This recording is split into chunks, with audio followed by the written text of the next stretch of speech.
성도 여러분, 안녕하십니까? 새로운 날이 시작되었습니다. 오늘 하루도 여러분의 삶에 하나님과 이웃을 향한 감사와 기쁨이 가득하기를 바랍니다. 기도드리겠습니다.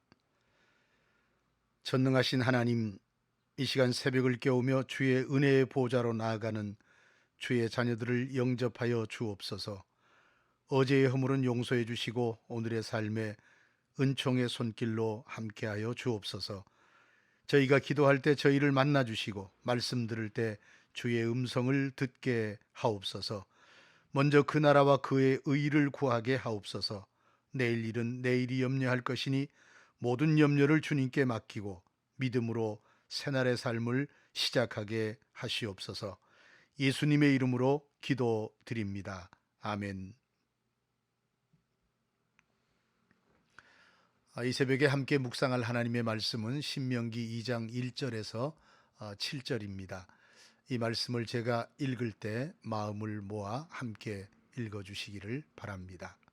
우리가 방향을 돌려 여호와께서 내게 명령하신 대로 홍해길로 광야에 들어가서 여러 날 동안 세일산을 두루 다녔더니 여호와께서 내게 말씀하여 이르시되 너희가 이 산을 두루 다닌 지 오래니 돌이켜 북으로 나아가라. 너는 또 백성에게 명령하여 이르기를 너희는 세일에 거주하는 너희 동족 에서의 자손이 사는 지역으로 지날진대 그들이 너희를 두려워하리니 너희는 스스로 깊이 삼가고 그들과 다투지 말라. 그들의 땅은 한 발자국도 너희에게 주지 아니하리니 이는 내가 세일산을 에서에게 기업으로 주었음이라. 너희는 돈으로 그들에게서 양식을 사서 먹고 돈으로 그들에게서 물을 사서 마시라. 아멘. 오늘 읽은 말씀을 중심으로 세상을 대하는 그리스도인의 자세라는 제목으로 말씀을 나누겠습니다. 우리가 이미 살펴본 대로 가나안을 향해 나아가던 이스라엘은 가데스 바네아라는 곳에서 새로운 상황을 맞았습니다.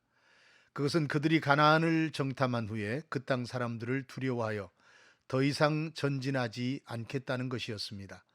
그 일로 그들은 하나님께 원망과 불평을 늘어 놓았습니다. 하나님은 그들에게 진노하시며 징계하셨습니다. 그들이 받은 징계 중 하나는 왔던 길로 되돌아 광야로 나가라는 것이었습니다. 오늘 본문 1절 말씀은 1장 40절의 명령대로 방향을 돌려 광야 생활이 시작된 것을 보여줍니다. 그런데 여기에 여러 날 동안 세일산을 두루 다녔더니 라는 말씀이 있습니다. 이 말씀에서 여러 날이란 단순한 몇 날이 아니라 광야에서 방황한 38년이라는 긴 세월을 가리킵니다. 그리고 세일산을 두루 다녔다는 말씀은 하나의 산으로서의 세일산 주변만을 맴돌았다는 의미가 아닙니다. 보다 넓은 지역인 세일 산맥 혹은 세일 산악지대를 두루 돌아다녔다는 의미입니다. 그리고 38년 만에 다시금 그 반역의 장소였던 가데스 바네아에 도착했다는 말씀입니다. 오랜 세월을 광야에서 지내는 동안 하나님을 반역하던 사람들은 다 죽었습니다. 이제 이스라엘은 몇 사람을 제외하고는 새로운 세대로 구성이 되었습니다. 2절 말씀 이하에는 모세가 백성들에게 전한 하나님의 말씀이 나옵니다. 3절에는 돌이켜 북으로 가라고 말씀하셨습니다. 이것은 본격적인 가나안 입성을 위해 북상하라는 명령입니다. 4절 이하에는 곧 만나게 될 에돔 족속과 다투지 말라고 하셨습니다. 에돔은 야곱의 형 에서의 별명입니다. 그러므로 야곱의 후손인 이스라엘과 에서의 자손인 에돔은 동족지간입니다. 그래서 하나님은 그 땅을 지날 때 극히 조심하고 다투지 말라고 하셨습니다. 그리고 돈 주고 양식도 물도 사서 먹고 사서 마시라고 하셨습니다. 이 말씀은 우리에게 세상을 대하는 하나님의 백성들의 자세에 관한 매우 중요한 교훈을 줍니다. 그리스도인과 비그리스도인은 이 세상에서 각자에게 주어진 삶을 함께 살고 있습니다. 마치 이스라엘과 에돔 족속이 대면해야 했듯이 그리스도인 역시 세상 사람들과 관계를 맺지 않을 수가 없습니다. 그런데 본문은 그리스도인은 세상에 대하여 불필요한 분쟁을 하지 말라고 지시하신 것입니다. 구원받지 못했다는 이유로 믿지 않는 사람을 업신여기거나 멸시해서는 안 됩니다. 왜냐하면 언젠가는 그들도 하나님의 택하심을 받을 수 있기 때문입니다. 물론 진리를 포기할 수 없기 때문에 발생하는 핍박이나 분쟁을 피할 수는 없을 것입니다. 그러나 일상생활에서 그리스도인은 세상과 화평한 관계를 유지해야 합니다. 그래야 자연스럽게 복음을 전할 수 있습니다. 또 그래야만 지역사회에서 빛과 소금의 역할을 감당할 수 있기 때문입니다. 이와는 반대로 세상과 다투기를 일삼는 그리스도인은 세상의 지탄과 비난을 면치 못할 것입니다. 결국은 하나님의 영광을 가리게 될 것입니다.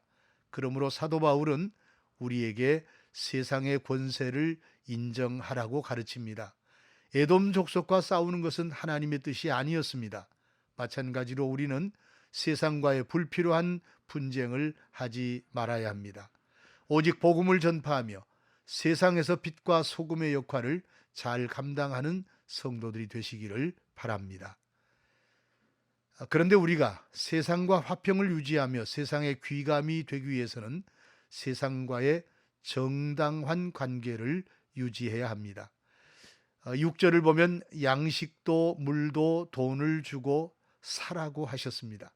이것은 선민이 세상과의 거래에서 공정해야 함을 보여줍니다. 세상의 재물을 탈취해도 안 될 뿐만 아니라 세상 물질의 노예가 되어 끌려다니는 부끄러움을 드러내서도 안 된다는 것입니다.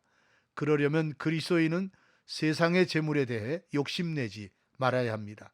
하나님이 허락하신 분복 안에서 자족할 수 있어야 합니다. 하나님께서 주시는 물질적, 영적 복에 감사하는 것입니다. 이렇게 그리스도인이 다투지 않고 세상과의 정당한 교제를 할 때 오히려 세상에서 인정과 존귀를 받을 것입니다. 우리 모두가 오늘도 내일도 그런 삶을 살 수 있기를 소망합니다. 함께 기도드리겠습니다. 하나님 아버지, 이른 새벽에 말씀을 주셔서 감사합니다. 이스라엘이 그래야 했던 것처럼 저희도 세상과 다투지 말게 하시고 세상과 바른 관계를 통하여 하나님께 영광 돌리게 하옵소서. 오늘 있을 국회의원 선거를 하나님께서 간섭해 주심으로 나라와 민족을 위해 바르게 섬기는 일꾼들이 선출되게 하시옵소서.